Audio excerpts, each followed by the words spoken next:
Orutindo rwa mpondwe orukugita ihanga ya Democratic Republic of Congo omutanukanso ya mpondwe rubiriha district ya Kasese rukashenyuka umwaka guhwire kandi mbere y'akashanyarazi by'imishuburo ahabwa amahanga gombi.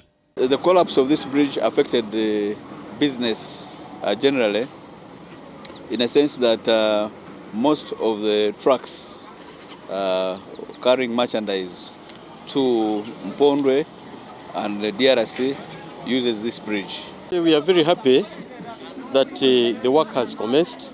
It's like we had lost hope about its construction.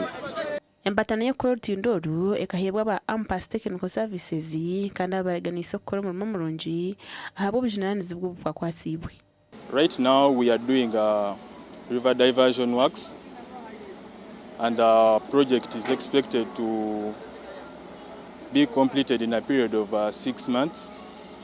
A road was there's a diversion road that was created where these trucks were passing, and the road was very narrow.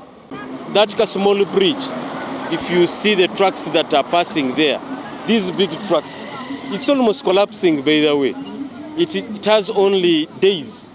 Orutindo rukaba kwahwire abashobozi kurwo mu mahanga gombi bire masongwe mbere jineje kuterera. Gashakwa Gilbert Muhanguzo muri Kasese.